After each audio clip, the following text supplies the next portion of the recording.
ಭಾರತದಲ್ಲಿ ಪ್ರತಿನಿತ್ಯ ಕ್ಯಾನ್ಸರ್ನಿಂದ 1,300 ಜನರು ಸಾವಿಗೀಡಾಗುತ್ತಿದ್ದಾರೆ ಎಂದು ಡಾಕ್ಟರ್ ಮಾಧವಿ ಆತಂಕ ವ್ಯಕ್ತಪಡಿಸಿದ್ದಾರೆ. ಗ್ಲೋಬಲ್ ಕ್ಯಾನ್ಸರ್ ಅಬ್ಸರ್ವೇಟರಿ ಅಂದಾಜಿನ ಪ್ರಕಾರ 2020ರಲ್ಲಿ ವಿಶ್ವದಾದ್ಯಂತ 19.3 ಮಿಲಿಯನ್ ಕ್ಯಾನ್ಸರ್ ಪ್ರಕರಣಗಳು ಸಂಭವಿಸಿದೆ. ಚೀನಾ, ಅಮೆರಿಕ ನಂತರ ಭಾರತ 3ನೇ ಸ್ಥಾನದಲ್ಲಿದೆ. ಭಾರತದಲ್ಲಿ ಕ್ಯಾನ್ಸರ್ ಪ್ರಕರಣಗಳ ಸಂಖ್ಯೆ 2.08 ಮಿಲಿಯನ್ಗೆ ಏರಿಕೆಯಾಗಲಿದೆ ಎಂದು ಗ್ಲೋಬಕ್ಯಾನ್ ಭವಿಷ್ಯ ನುಡಿದಿದ್ದಾರೆ.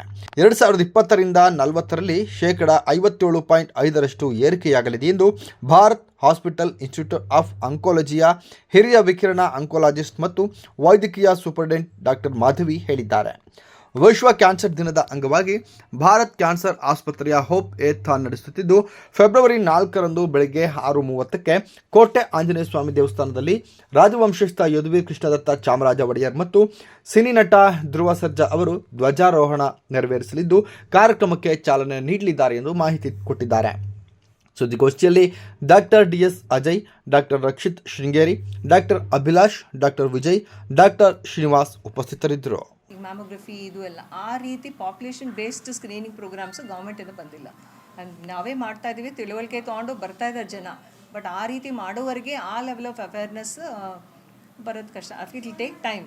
More and more people educated, multimedia ಅಲ್ಲೆಲ್ಲ ಓದಿ ಈಗ you people have a big role to play. Around 6:30 a.m. onwards.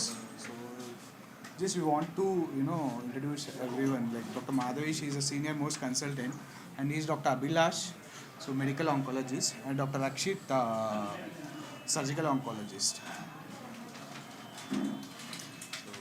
Okay, I will introduce myself. I'm Dr. Madhavi. Almost 30 years of experience is there behind me. And what I want to bring to your attention is cancer ಜಾಸ್ತಿ ಆಗ್ತಾ ಇದೆ. ICMR data, statistics, all of you know that, and every forum ಅಲ್ಲೂ you're hearing ಮತ್ತೆ ಬೆಳೀತಿದೆ, ಜಾಸ್ತಿ ಆಗ್ತಾ ಇದೆ, ಮುಂದಿನ ವರ್ಷ ಪ್ರೊಜೆಕ್ಟೆಡ್ ಫಿಗರ್ಸ್ ಜಾಸ್ತಿ ಇದೆ ಅಂತ. And so for this purpose only ನಿಮ್ಮ ಸಹಕಾರ ಯಾವತ್ತೂ ಬೇಕೇ ಬೇಕು ನಮಗೆ to spread this message. Thank you all once again for coming here. ಇಷ್ಟು ದೂರ ಬಂದಿರೋದಕ್ಕೆ ಭಾಳ thanks. Please accept my thanks. ನಾನು ಏನು ಹೇಳೋಕ್ಕೆ ಇಷ್ಟಪಡ್ತೀನಿ ಅಂತ ಅಂದರೆ, all these figures are increasing. Males ಜಾಸ್ತಿ. ಇನ್ಫ್ಯಾಕ್ಟ್ ICMR ಇದು ಎಸ್ಟಿಮೇಟ್ಸ್ ಪ್ರಕಾರ around 12 to 15 lakhs new cases are expected by 2025. So ಅದರಲ್ಲಿ ಏನಾಗುತ್ತೆ ಅಂದರೆ, what I have noticed is all common factors ನಿಮ್ಗೆ ಗೊತ್ತೇ ಇದೆ. Smoking, tobacco, alcohol, lifestyle changes. ನಾವು ಎಷ್ಟೋ ಸತಿ ಇದೇ ಬಗ್ಗೆ ಮಾತಾಡಿದ್ದೀವಿ. But the tragedy in India is, ನಮ್ಮ ಇಂಡಿಯನ್ಸಲ್ಲಿ majority of the cases 2.25 lakhs patients have died of cancers with preventable causes. Preventable causes ಅಂದರೆ ನಾನು ಹೇಳಿದ್ದು ಇಷ್ಟುವೆ: alcohol, tobacco combination, human papilloma virus, obesity, lack of exercise. So I feel it's very tragic that preventable ಕಾಸಸ್ನಾರು ಮಾಡೋಣ. So this time I want to stress that let's preventable cancers at least ಅಂತ. ಆಮೇಲೆ ಇನ್ನೊಂದು ಭಾಳ ಬೇಜಾರಾಗೋ ವಿಷಯ ಏನಪ್ಪ ಅಂತ ಅಂದರೆ, there is a lot of gender inequality cancer ಟ್ರೀಟ್ಮೆಂಟಲ್ಲಿ. Disproportionately larger number of women are not getting the desired treatment. ಏನಾಗುತ್ತೆ ಅಂದರೆ, ದ ಸ್ಯಾಡ್ ಫ್ಯಾಕ್ಟ್ ಇಸ್, ನಿಮಗೆ ಗೊತ್ತಿರ್ಬೋದು, the highest number of cancers in women are breast, number 1. Second cervix, third ovary. Breast and cervix are ಸ್ಕ್ರೀನಬಲ್ cancers. ಸ್ಕ್ರೀನಬಲ್ ಅಂದರೆ normal population ಹಿಡಿದ್ಬಿಟ್ಟು ಎಲ್ಲರೂ ನಾವು screen ಮಾಡಿದರೆ ಬೇಗ ಪತ್ತೆ ಹಚ್ಬೋದು. ನಿಮಗೆ ಏನು ಹೇಳ್ತೀನಿ ಅಂದರೆ, ಸ್ಕ್ರೀನ್ಡ್ ನಾನ್ ಸ್ಕ್ರೀನ್ಡಲ್ಲಿ ಸರ್ವೈವಲಲ್ಲಿ ಎಷ್ಟು ವ್ಯತ್ಯಾಸ ಬರುತ್ತೆ ಅಂತ ಅಂದರೆ, 75% of the cervical cancer patients can be saved but by screening. I mean the mortality will be reduce to 7.9%. 7.9% mortality. Maintain them for longer periods. ಈಗ 6 ತಿಂಗಳಿಗೆ ಹೋಗೋರನ್ನ, 4ನೇ ಸ್ಟೇಜ್ ಕ್ಯಾನ್ಸರ್ ಪೇಷಂಟ್ಸ್ನ ನಾವು ಈಗ ಎಷ್ಟು ಸತಿ 5 ವರ್ಷ 6 ವರ್ಷ ಎಳೆಯೋಕ್ಕೂ ಆಗ್ತಾಯಿದೆ. They are living with disease. Basic suggestion control ಮಾಡ್ಕೊಳ್ಳೋಕೆ basic you want to add? Anybody wants to add? So basically ಕ್ಯಾನ್ಸರಲ್ಲಿ ಅದರಲ್ಲಿ ಚೌಕಾಸಿ ಮಾಡೋಕ್ಕಾಗಲ್ಲ, ಅದು ಭಾಳ ಪೆಟ್ಟು ಕೊಟ್ಬಿಡುತ್ತೆ.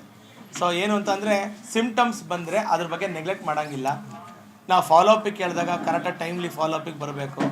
ಯಾವುದೇ ಸಿಮ್ಟಮ್ಸು, ಈಗ ಫಾರ್ ಎಕ್ಸಾಂಪಲ್ ಜ್ವರ 2 ವಾರ ಆದರೂ ಜ್ವರ ಕಮ್ಮಿ ಆಗ್ತಾಯಿಲ್ಲ ಅಂದರೆ, ಅಯ್ಯೋ ಹೋಗಲಿ ಬಿಡು ಅಂತ ನಾಟಿ ಔಷಧಿ ಮಾಡಿಸ್ಬಾರ್ದು. ಅದು ಕರೆಕ್ಟಾಗಿರೋ ಚಿಕಿತ್ಸೆಗೆ ಕರೆಕ್ಟಾಗಿ ಡಾಕ್ಟರ್ ಹತ್ರ ಬಂದು, ಯಾಕೆಂದರೆ ಇವತ್ತು ನಾವು ಯಾವ ವಿಷಯದಲ್ಲಿ ಯಾವ ಫೀಲ್ಡಲ್ಲಿ ಗೆದ್ದಿದ್ದೀವಿ ಅಂದರೆ, ಒಂದು ಡಯಾಗ್ನೋಸ್ಟಿಕ್ ಮೊಡಾಲಿಟೀಸ್ ಅಂತ ಕರಿತೀವಿ. ಕ್ಯಾನ್ಸರ್ನ ಪತ್ತೆ ಹಚ್ಚೋದ್ರಲ್ಲಿ ತುಂಬ ಅಡ್ವಾನ್ಸ್ ಆಗಿದೆ. ನೀವು ಕೇಳಿದ್ರಲ್ಲ ಯಾವ ಫೀಲ್ಡಲ್ಲಿ ಇಂಪ್ರೂವ್ಮೆಂಟ್ ಆಗಿದೆ ಕಳೆದ 10 ವರ್ಷ ಕಳೆದ 20 ವರ್ಷ ಅಂದರೆ.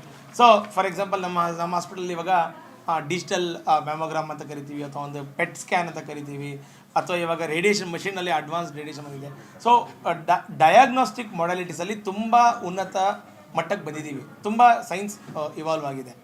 ಒಂದು ಎರಡನೇದು ಅವ್ರು ಕೇಳಿದ್ರು ಹೊಸ ಥರದ ಥೆರಪಿಗಳು ಅಂತ.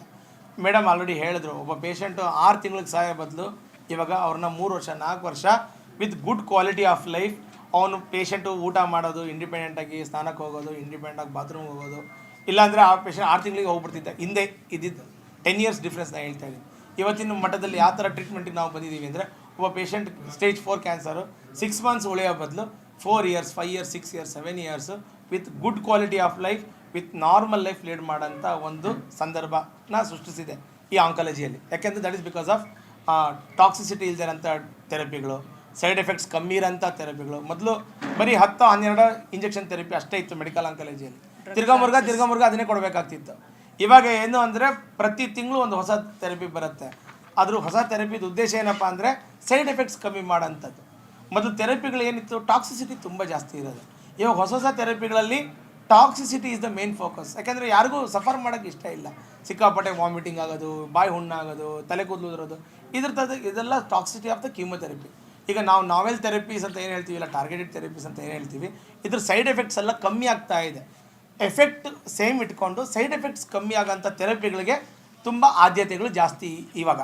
ಸೊ ಅದು ಆ ಫೀಲ್ಡ್ ತುಂಬ ಅಡ್ವಾನ್ಸ್ ಆಗ್ತಾ ಇದೆ ಮೆಡಿಕಲ್ ಆಂಕಾಲಜಿಯಲ್ಲಿ ಹೇಳಬೇಕು ಅಂದರೆ. ಸೊ ಈ ಥರ ಥೆರಪಿಗಳು ಇನ್ನೂ ಬರ್ತಾನೆ ಇದೆ. ಟಾರ್ಗೆಟೆಡ್ ಥೆರಪೀಸ್ ಇನ್ನೂ ಹೆಚ್ಚು ಪ್ರತಿ ತಿಂಗಳು ಪ್ರತಿ 2 ತಿಂಗಳಿಗೆ ಒಂದು ಹೊಸ ಟಾರ್ಗೆಟೆಡ್ ಥೆರಪೀಸ್ ಮಾರ್ಕೆಟಿಗೆ ಬರ್ತಾ ಇದೆ. And that's a good thing. ಯಾಕೆಂದರೆ ನಮಗೆ ಇವಾಗ ಜಾಸ್ತಿ ಆಪ್ಷನ್ಸ್ ಇದೆ. ಈಗ ಒಂದು ಟ್ರೀಟ್ಮೆಂಟಿಗೆ ರೆಸ್ಪಾಂಡ್ ಮಾಡಿಲ್ಲ ಅಂದರೆ ಇನ್ನೊಂದು ಥೆರಪಿ ಸೃಷ್ಟಿ ಆಗುತ್ತೆ. ಸೊ ಆ ಪೇಷಂಟಿಗೆ ಅದರಲ್ಲಿ ಒಳ್ಳೇದಾಗ್ಬೋದು. ಈ ಥರದ ಆಪ್ಷನ್ಸ್ ಜಾಸ್ತಿ ಸೌಲಭ್ಯ ಆಗ್ತಾಯಿದೆ ಕ್ಯಾನ್ಸರ್ ಡಿಪಾರ್ಟ್ಮೆಂಟಲ್ಲಿ.